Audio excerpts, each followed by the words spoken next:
इस वीडियो में हम लोग एल्केनों के बनाने की विधियों का अध्ययन करेंगे। पिछले वीडियो में भी कुछ रासायनिक अभिक्रियाओं का अध्ययन किया गया था। तो बनाने की विधियों में अगली रासायनिक अभिक्रिया है ग्रिग्नार्ड अभिकर्मक की सक्रिय हाइड्रोजन युक्त यौगिकों से अभिक्रिया। अब ग्रिग्नार्ड रिएजेंट जो है, जैसे आर्गेनो मैग्नीशियम हैलाइड को ग्रिग्नार्ड अभिकर्मक कहते हैं। आर्गेनो मैग्नीशियम हैलाइड, जैसे एलिफैटिक ग्रुप आर होगा तो RMgX, अगर एरोमेटिक ग्रुप है तो ArMgX, जहां AR एरिल ग्रुप होगा। तो आर्गेनो मैग्नीशियम हैलाइड यानी एल्किल ग्रुप, मैग्नीशियम और हैलोजन RMgX, इसको ग्रिग्नार्ड रिएजेंट कहते हैं। विक्टर ग्रिग्नार्ड ने एल्किल हैलाइडों की मैग्नीशियम धातु के साथ अभिक्रिया करा करके एक रिएजेंट बनाया, जिसके ईथरीय सॉल्यूशन का उपयोग ऑर्गेनिक सिंथेसिस में किया जाता है और बहुत ही महत्वपूर्ण रिएजेंट है। इसके द्वारा बहुत सारे कार्बनिक यौगिक बनाए जाते हैं। तो RMgX में जो R है वो पार्शियली निगेटिव चार्ज पाएगा, क्योंकि मैग्नीशियम से जुड़ा है, मैग्नीशियम मेटल है, और R मीन्स एल्काइल ग्रुप वो नॉन मेटेलिक है। तो मेटल के कंपैरिजन में जो नॉन मेटल है वो पार्शियल निगेटिव चार्ज पाएगा। तो ग्रिग्नार्ड रिएजेंट में जो एल्काइल ग्रुप है वो पार्शियली निगेटिव होता है, शेष पार्शियली पॉजिटिव होता है।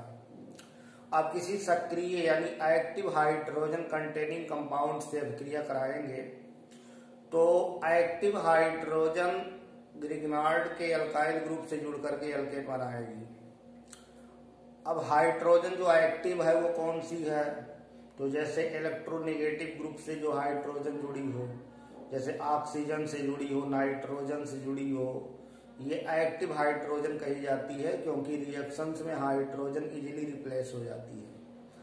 या किसी की एसिडिक हाइड्रोजन है, जैसे एसिटिलीन की हाइड्रोजन एसिडिक होती है, तो एसिटिलीन अपना हाइड्रोजन ग्रिग्नार्ड के एल्काइल ग्रुप को दे देगा, जिससे एल्केन बन जाएंगे। तो ग्रिग्नार्ड अभिकर्मक की सक्रिय हाइड्रोजन युक्त यौगिकों से अभिक्रिया कराई है तो एल्केन मिलेगा by reaction of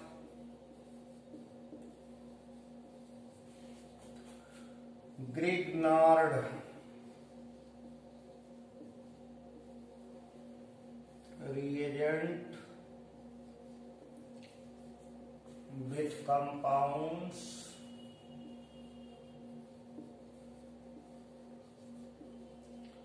containing active hydrogen।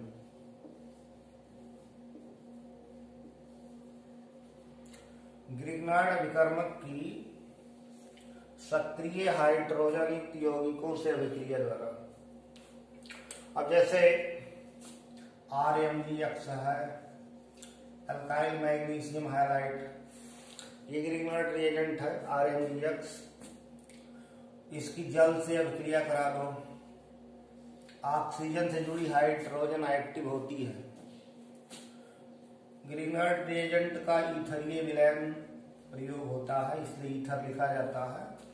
तो R इसके हाइड्रोजन से मिलकर के हाइड्रोकार्बन बनाएगा, यानी एल्केन बनेगा, और शेष मैग्नीशियम से जुड़ जाएगा, मैग्नीशियम हाइड्रोक्साइड। ये हैलाइड है, ये इसका हाइड्रोक्साइड उसमें जुड़ गया। RMgX को ग्रिग्नार्ड रिएजेंट कहेंगे। ये ग्रिग्नार्ड रिएजेंट है।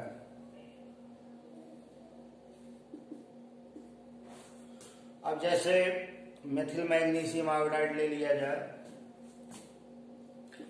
CH3MgI, मेथिल मैग्नीशियम आयोडाइड, इसकी रिएक्शन जल से कराएंगे।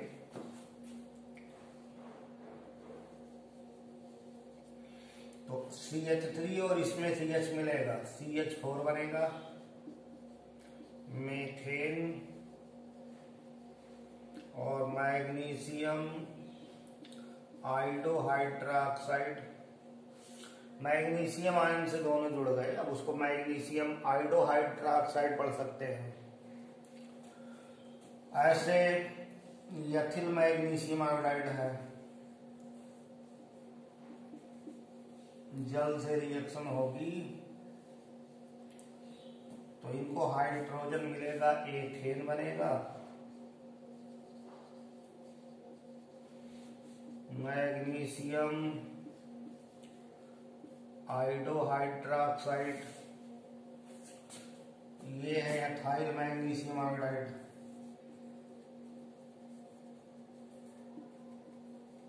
Grignard reagent. अब ऐसे अगर इनकी अभिक्रिया एल्कोहल से करा दिया जाए, जैसे मान लो एथेनॉल दिया जाए, मेथिल मैग्नीशियम आयोडाइड का रिएक्शन एथिल एल्कोहल से कराओ C2H5OH से, तो इसमें ध्यान देना ये अल्काइल ग्रुप, ये ग्रिग्नार्ड की अल्काइल है और इसका सक्रिय हाइड्रोजन ये है। ऑक्सीजन से जुड़ी हाइड्रोजन एक्टिव होगी, जो इजीली रिप्लेसेबल होगी, यानी इलेक्ट्रोनेगेटिव आइटम से जो हाइड्रोजन जुड़ी है वो एक्टिव है। तो ये हाइड्रोजन इनसे जुड़ेगा, यानी मेथेन बनेगा। इस रिएक्शन में मेथेन बनेगा और जो एथॉक्साइड पोर्शन है वो मैग्नीशियम आयन से जुड़ जाएगा। तो इसमें ध्यान रहे कि ये ग्रुप जो है, मतलब अल्काइल ग्रुप जो ग्रिग्नार्ड का है वही अल्केन बनाएगा। ये तो हिस्सा एल्काऑक्साइड के रूप में मैग्नीशियम से जुड़ जाएगा। तो इस तरह से सक्रिय हाइड्रोजन यानी एक्टिव हाइड्रोजन कंटेनिंग कंपाउंड्स की ग्रिग्नार्ड रिएजेंट से अभिक्रिया कराएंगे तो एल्केन बनेगा। तो एक महत्वपूर्ण रिएक्शन है और ग्रिग्नार्ड रिएजेंट अक्सर मिलता रहेगा। अगला एक महत्वपूर्ण रिएक्शन है क्लीमेंसन रिडक्शन, क्लीमेंसन अपचयन by Clemmensen reduction.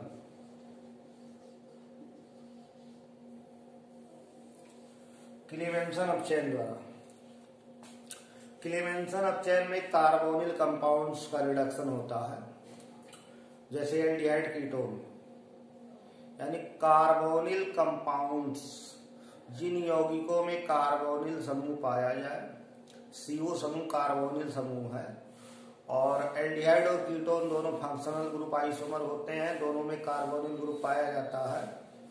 Carbonyl group की दो वैलेंसियों में एक अगर हाइड्रोजन से जुड़ी है, दूसरे अल्काइल से जुड़ी है तो एल्डिहाइड हो जाएगा, और कार्बोनिल ग्रुप की दोनों वैलेंसियां अगर अल्काइल ग्रुप से ही जुड़ी है तो वो कीटोन हो जाएगा। तो एल्डिहाइड और कीटोन कार्बोनिल कंपाउंड्स का अमलगमेटेड जिंक, अमलगमित जिंक और सांद्र हाइड्रोक्लोरिक अम्ल द्वारा अपचयन कराया जाए तो कार्बोनिल कंपाउंड्स एल्केन में बदल जाते हैं और इस रिएक्शन को क्लीमेंसन रिडक्शन कहा जाता है। एक तो किसी भी रिएक्शन का कोई नेम रिएक्शन है, उसका रिएजेंट जानना चाहिए, कौन से रिएजेंट इसमें प्रयोग किए जाते हैं और स्टार्टिंग मटेरियल क्या होता है, यानी सबस्ट्रेट उसका क्या होता है। ये पता हो तो आप उसका एप्लीकेशन आगे लगा सकते हो। जैसे क्लीमेंसन रिडक्शन आपको करना है तो अमलगमेटेड जिंक और concentrate HCl as a reagent प्रयोग होगा, और जो सबस्ट्रेट होगा वो एल्डिहाइड या कीटोन होगा। तो कार्बोनिल कंपाउंड्स यानी कार्बोनिल ग्रुप को जैसे लिख दिया जाए CO, ये CO कार्बोनिल ग्रुप, ये जो वैलेंसी जो दिखाई गई वो रिक्त दिखाई गई है। और अमलगमित का मतलब है कि मरकरी के साथ किसी मेटल का जो एलॉय बनेगा उसको अमलगम कहते हैं। जैसे जिंक अमलगम, मतलब मरकरी और जिंक का जो एलॉय है, तो जिंक अमलगम, अमलगमित जिंक, कंसंट्रेट HCl। अब इसका रिडक्शन होगा तो सिंपल समझने के लिए ऑक्सीजन को निकलने में 2 हाइड्रोजन, 2 वैलेंसी खाली होगी तो इसको 2 हाइड्रोजन, यानी बैलेंस इक्वेशन में 4 हाइड्रोजन यहाँ दिखाया जाएगा। तो ये जो CO है वो CH2 हो जाएगा मेथिलीन ग्रुप और H2O। ये रिडक्शन का एक संतुलित इक्वेशन है। अब जैसे RCHO लिया जाए, RCHO एल्डिहाइड है। इस एल्डिहाइड का रिडक्शन के लिए मेंशन माना कराएंगे ZnHgHCl, तो बनेगा R। अब ये COCH2 में हो जाएगा, ये जानना है।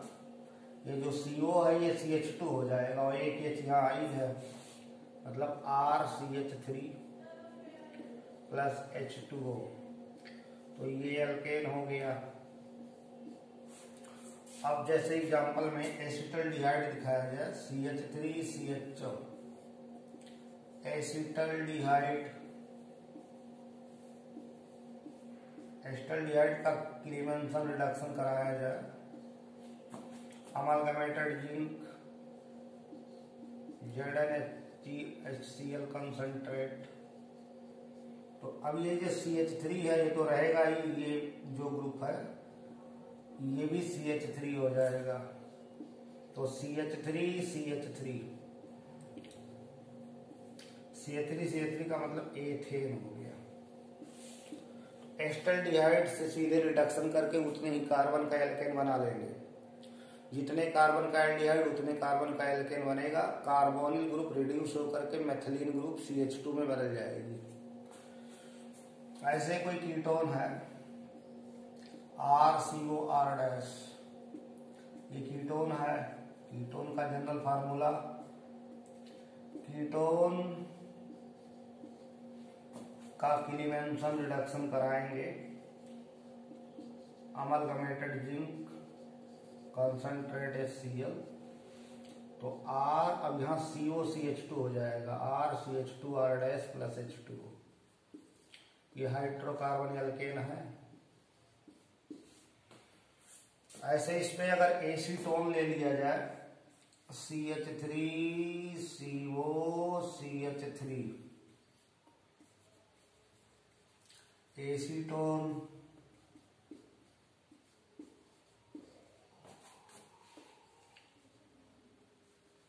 ZnHgHCl concentrate. तो अब COCH2 हो जाएगा, जाने रहो, तो 3 कार्बन का एल्केन मिलेगा, यानी एसीटोन से प्रोपेन बन जाएगा। ये प्रोपेन का फार्मूला है। तो ये क्लीमेंसन रिडक्शन है, महत्वपूर्ण रिडक्शन है, जिसमें कार्बोनिल कंपाउंड्स का जो CO है वो CH2 में रिड्यूस हो जाएगा। ध्यान रहे इसमें अमलगमेटेड जिंक लगता है और concentrate HCl as a reagent, और रिडक्शन की क्रिया होगी जिसमें CO CH2 में बदल जाएगा। अगली विधि है, जैसे किसी अल्कोहल से एल्केन बनाना हो आपको, तो रिडक्शन हो जाए, वहां भी ऑक्सीजन निकाल लेना है। तो अल्कोहल को आप एल्केन में कैसे कन्वर्ट करेंगे, अल्कोहलों से एल्केन कैसे बनाएंगे, फ्रॉम एल्कोहल्स।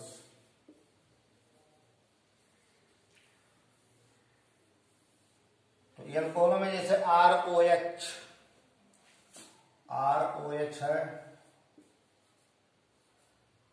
ये अल्कोहल है, इसकी ऑक्सीजन गायब हो जाए तो RH हो जाएगा, मीन्स एल्केन हो जाएगी। अब ये जानना है कि किसे रिडक्शन कराया जाए, तो हाइड्रोजन आयोडाइड और लाल फास्फोरस का प्रयोग करिए। हाइड्रोजन आयोडाइड बैलेंस इक्वेशन में ये RH बनना है, हाइड्रोकार्बन, तो पानी निकाल दो और आयोडीन मुक्त करा दो, और फास्फोरस आयोडीन से मिल करके फास्फोरस ट्राई आयोडाइड बनाएगा। इसको बैलेंस कर दीजिए, 2p 3i2। इन दोनों इक्वेशनों को जोड़ने के लिए यहाँ I2 है, यहाँ 3i2 है, 3 का मल्टीप्लीकेशन कर दो, ये कैंसिल हो गया। तो बैलेंस इक्वेशन बना एल्कोहल हाइड्रोजन आयोडाइड लाल फास्फोरस हाइड्रोकार्बन बनेगा, जल बनेगा, फास्फोरस ट्राईआयोडाइड बनेगी। इस तरह एल्कोहलों का अपचयन आप दिखा सकते हैं। एल्कोहलों के अपचयन से एल्केन